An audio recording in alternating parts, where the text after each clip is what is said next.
All right, so JJK 256 is now officially out, so let's talk about it.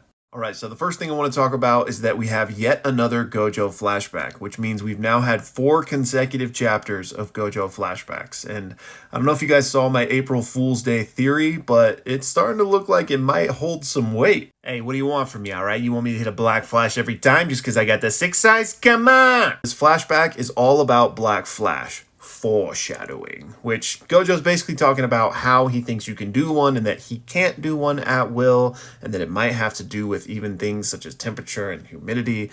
And he talks about how he doesn't have the record like Nanami does because his fights don't last long enough. I really liked this touch because, yeah, you know what? I wanted Nanami to have a little something for himself, but I was curious on like, Gojo doesn't actually have this record, but makes perfect sense, right? He's too strong. Fights don't last long enough for him to get up to 4 consecutive black flashes. But anyway, what's interesting is that he denotes that he has the most total black flashes, and we have this weird author's note from Gege that says, like, Yuji will surpass him in that metric. Again, foreshadowing. So, I mean, I could feel the MC moment coming in this chapter, and it's just, I don't know, I do think it's kind of weird, though, that we got that author's note. Okay, I actually thought of a better way to kind of express why I feel like this was weird from Gege, and it's because now we have this, like, objective truth that we're just waiting for.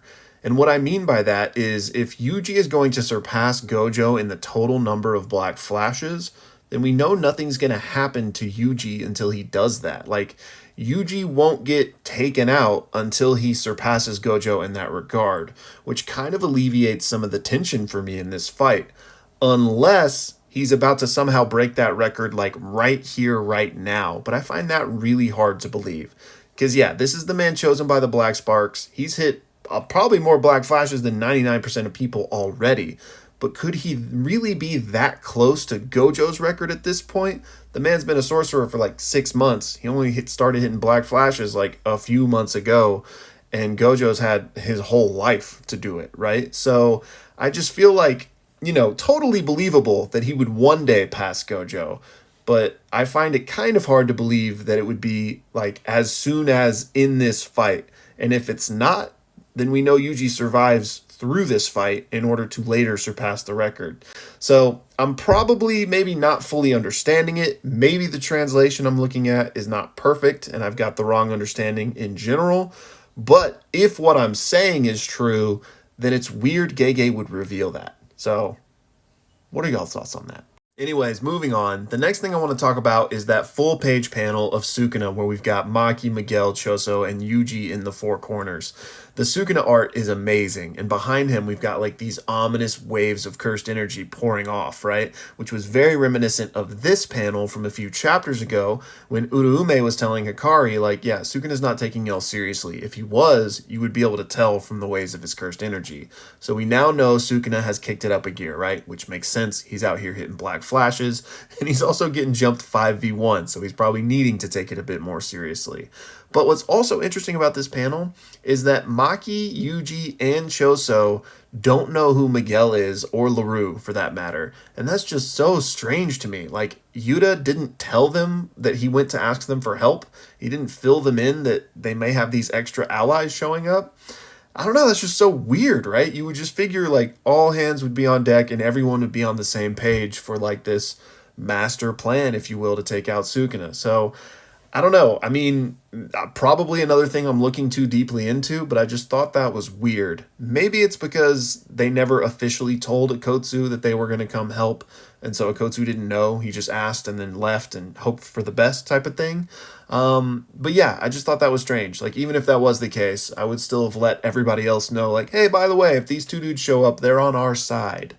From here, we got Jump Kaisen, and it was beautiful. Gege's choreography and paneling has been so cool in these recent fights, and I know it's like 37 years away from now, but whenever this gets animated, it is going to be peak. Just the way that Choso and Yuji are working together and Maki just going all out, it's going to be beautiful, right?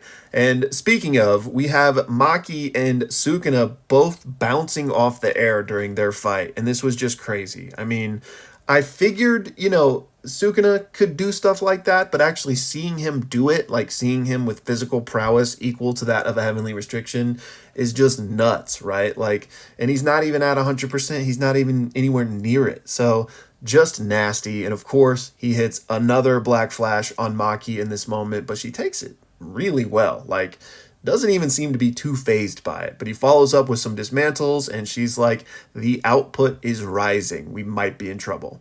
And then to follow this up, we have another crazy speed feat from Sukuna where he sends slashes at Choso and then appears behind him before they arrive. He tosses him into a wall and then hits his fourth Black Flash. And this is crazy, right? Because there's been so much emphasis on Black Flash this chapter. We know that Nanami has the record at 4, but we know Yuji's tied the record at 4. Gojo tied the record at 4. So who is going to break this first? Is it going to be Sukuna or is it going to be Yuji? But following Sukuna's fourth Black Flash may just be my favorite moment of this chapter, and that's saying a lot considering Yuji's moment at the end of this chapter, but the brotherly alley-oop piercing blood was just so peak, not only for the confirmation, the official confirmation on Yuji having piercing blood, but just the fact that we had this duo combo move was just so sick. Yuji fires it off, but Choso loads it up for him, and that's because Choso tells us that Yuji hasn't mastered convergence yet, which basically means Yuji doesn't know how to like consolidate his blood in that tiny little ball that he can then shoot off in a piercing blood. So Choso does that part for him, hands him off the little ball of blood, and Yuji fires it off on a surprise attack against Sukuna. That was just so good, and it set off this chain of events that is going to lead to Yuji's awakening here. And if you're curious on just how Yuji has piercing blood, then check out this video that I put out a couple months ago. Yeah, that's right, months. Your boy was on top of it.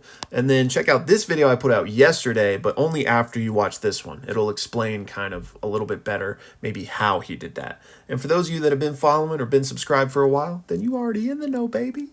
Anyways, from here, we got to talk about the most valuable assist of the chapter. And I'm sorry, Choso, that piercing blood was nice, but we got to give it to Laru.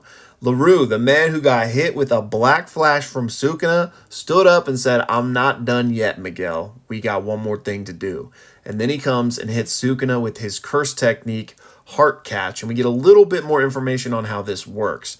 Basically, if Laru has already used his giant manifested hand to grab a hold of you physically, he can then also use his curse technique to grab a hold of your heart, as it were, which draws Sukuna's attention, allowing Yuji to hit the sickest Black Flash of this entire manga so far. I mean, just look at this panel. It is gorgeous, right?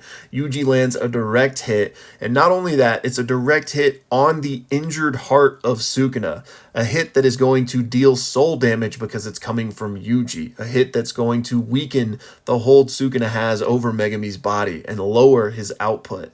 This is such a cool dynamic, a cool tug-of-war that Gege has established here, because Sukuna is on the rise with each of his own Black Flashes, getting his cursed energy output back, potentially getting his RCT back, his domain, right? That is like a lit fuse, and if those things all happen, they are cooked, right? They're not going to be able to do anything against Malevolent Shrine, but we've got Yuji here to keep lowering him back down. So, like I said, it's just this really cool tug-of-war that's like keeping the playing field level. And with all of this, the MC moment has officially arrived. After that generational Black Flash, we are told that Yuji has awakened.